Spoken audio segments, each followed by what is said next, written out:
Craving the coffee flavor you love, but without the caffeine? Kachava's got you covered with their newest coffee flavor. This all-in-one nutrition shake delivers bold, authentic flavor, crafted from premium decaffeinated Brazilian beans. With 25 grams of protein, 6 grams of fiber, greens, and so much more. Treat yourself to the flavor and nutrition your body craves. Go to kachava.com and use code FITNESS. New customers get 15% off their first order. That's KACHAVA.com, code FITNESS. Hey listeners, this is Peter and welcome back to the History Shorts.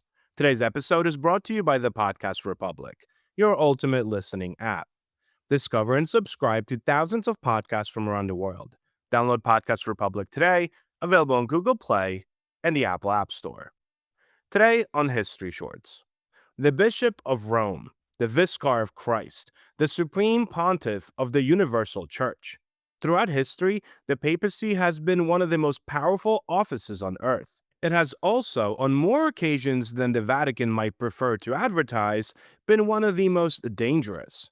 Popes have been crucified, beheaded, poisoned, strangled, suffocated, stoned, starved, and, in at least one case, killed by their own sealing.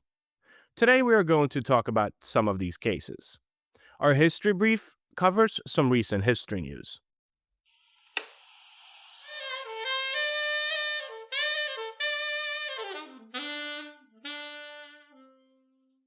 A quick word from our sponsors. Support for the show comes from Public, the investing platform for those who take it seriously. On Public, you can build a multi-asset portfolio of stocks, bonds, options, crypto, and now generated assets, which allow you to turn any idea into an investable index with AI. It all starts with your prompt. From renewable energy companies with high free cash flow to semiconductor suppliers growing revenue over 20% year over year, you can literally type any prompt and put the AI to work. It screens thousands of stocks, builds a one-of-a-kind index, and lets you backtest it against the S&P 500. Then you can invest in a few clicks. Generated assets are like ETFs with infinite possibilities, completely customizable and based on your thesis, not someone else's. Go to public.com/podcast and earn an uncapped 1% bonus when you transfer your portfolio. That's public.com/podcast. Paid for by Public Investing. Brokerage services by Open to the Public Investing Inc. Member FINRA and SIPC. Advisory services by Public Advisors LLC, SEC registered advisor. Generated assets is an interactive analysis tool. Output is for informational purposes only and is not an investment recommendation or advice. Complete disclosures available at public.com/disclosures. This day in history. On April 14, 1865, President Abraham Lincoln was shot by John Wilkes Booth at Ford's Theater in Washington, D.C. The assassination came just days after the end of the Civil War and plunged the nation into mourning.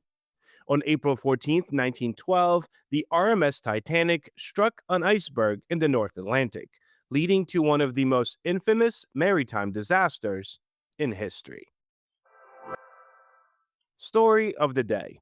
We begin approximately at the beginning. St. Peter, the first pope, the rock upon which Christ declared he would build his church, was arrested under Emperor Nero, who had been blaming Christians for the Great Fire of Rome in 64 AD.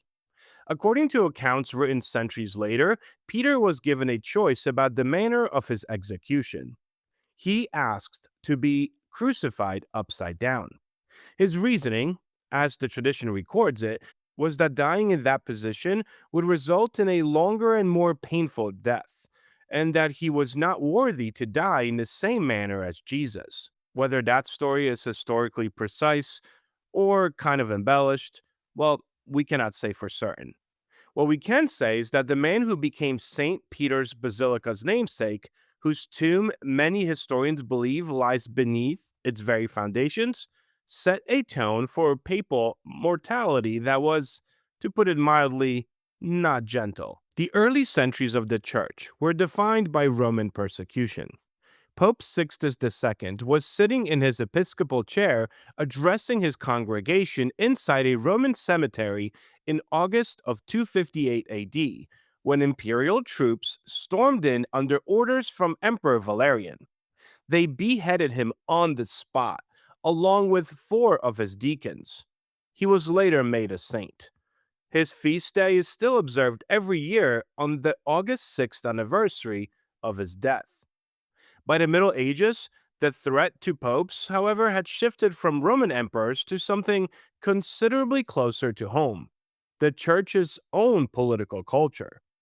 Palace intrigue, rival factions, and the toxic intersection of sacred authority and secular power made the papacy a target not just for emperors, but for the people who surrounded the pope every single day.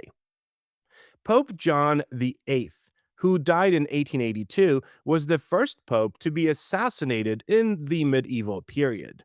He was killed by one of his own clerics, possibly even a relative, who poisoned his drink. When the poison proved too slow for the assassin's patience, the killer then finished the job with a hammer.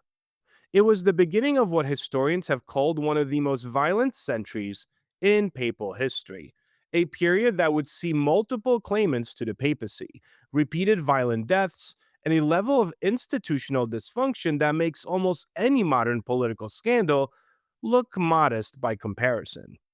The strangest entry in the papal death record, and there is real competition for that title, trust me, belongs to Pope Stephen VI.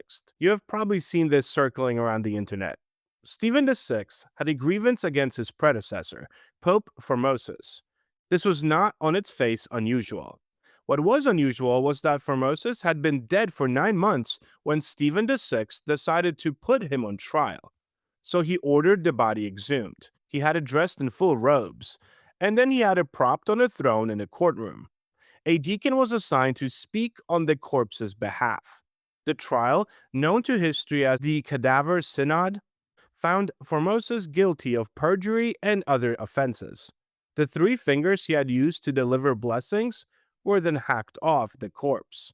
His body was dragged through the streets of Rome and then thrown into the Tiber River. The public reaction was, understandably, one of outrage. Supporters of Formosus seized Stephen VI, stripped him of his papal vestments, threw him in prison, and then strangled him to death in August of 897. Justice, in its own way, was served. The papal fortress of Castel d'Angelo, the ancient mausoleum of Emperor Hadrian, converted over the centuries into a prison and refuge, appears in the papal death record with uncomfortable regularity. Pope John X was imprisoned there in 929 after running fatally afoul of Marozia, Rome's most powerful noblewoman, who controlled the papacy for years like a personal chess piece. John X had made the mistake of asserting his independence. Marozia's forces killed his brother in front of his eyes in the Lateran Palace. 6 months later, John X himself was suffocated with a pillow inside the Castel d'Angelo. Marozia then installed 2 successive papal puppets before arranging for her own illegitimate son to be elected Pope John XI. Pope Benedict VI lasted less than a year before being strangled inside Castel d'Angelo in 974 on the orders of the anti-pope named Boniface VII, who wanted the chair for himself. Boniface VII himself later died under suspicious circumstances in 985. The Roman public, who had never forgiven him for Benedict's murder, expressed their feelings with characteristic medieval directness. Boniface's body was stripped, dragged naked through the streets, and then left in front of the papal palace where crowds stabbed it with spears. His successor, John XIV, fared no better. Arrested by the same Boniface VII, imprisoned in the same Castle St. Angelo, and left to die of starvation in 984. 3 popes, the same fortress, a span of about 10 years. Not all papal deaths required a human villain, however. Pope Lucius II, facing a revolt by the Roman Senate in 1145, personally led an attack on his opponents at Capitoline Hill. During the battle, a stone struck him, and he died of his injuries shortly thereafter. A sitting pope killed in combat by a rock. And then there was John the 21st, the only medical doctor ever to become pope, and the only Portuguese pope in history. Shortly after his election in 1276, he had a small private study built for himself at the papal palace north of Rome. He wanted somewhere quiet to work. The ceiling of this hastily constructed study however, collapsed on him. He died of his injuries on May 20th, 1277. The only pope with a medical degree was killed by bad construction. So, what do we make of all this?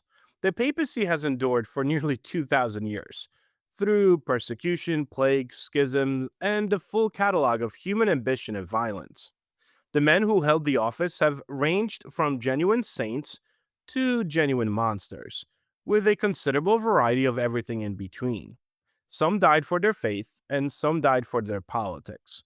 Some died because someone close to them lost patience, and at least one died because nobody checked the ceiling. The institution survived all of them, which may, in the end, be the most remarkable thing about it all. The History Brief. Today, on some history news, we're returning to the ancient city of Pompeii, where new scientific research is answering a surprisingly specific question. What exactly did Romans burn as offerings to their gods? For centuries, historians relied mostly on ancient texts and artwork to guess what these rituals looked like. Roman writers described offerings of incense, herbs, and other fragrant materials. But until now, there was very little direct physical evidence to confirm it. That changed with a new study analyzing the actual ashes left behind in ancient incense burners, preserved for nearly 2,000 years under the volcanic debris of Mount Vesuvius. Researchers examined residue from ceremonial vessels, or censers, found in Pompeii and nearby villas. What they discovered paints a vivid and surprisingly global picture of Roman religious life. The ashes reveal traces of resins similar to frankincense, along with burned wood from plants like oak and laurel. But here's the surprising part. Some of these resins didn't come from Italy at all. Chemical analysis suggests that they originated in sub Saharan Africa or even Asian rainforests. In other words, when Pompeii people made offerings to their household gods, they weren't just burning local plants, they were using imported luxury goods from thousands of miles away. Researchers also found evidence that wine or grape products may have been part of these rituals, burned alongside incense in a ceremonial act meant to invite divine favor. And that tells us something important as well, that these weren't just random acts of devotion, they were carefully constructed rituals, combining scent, smoke, and valuable materials to create a sensory experience, one that connected the household to the divine. It also reveals just how interconnected the ancient world really was. Pompeii, often thought of as a local Roman town, was actually plugged into vast trade networks, bringing exotic substances from Africa and Asia right into people's homes. Perhaps most fascinating of all is where these offerings took place. These weren't grand temple ceremonies, but actually private household rituals, performed in small shrines inside people's homes. Ordinary people, not just priests or elites, were engaging in daily acts of devotion using materials sourced from across the known world. Because in ancient Pompeii, religion wasn't distant or abstract, it was personal. Thank you so much for spending some time with me today and helping make this little show such a mighty success. If you're enjoying this show and would like to help with its production, you can always donate a few dollars at buymeacoffee.com or become a Patreon member to enjoy these episodes ad free. Both links can be found on our website at www.historyshortspodcast.com. And don't forget to check out our YouTube channel, where you could watch certain shows and episodes that are not part of this stream. And also, you could watch the actual conversations interviews instead of just listening to them. Have a great rest of your day, and I will talk to you all again tomorrow.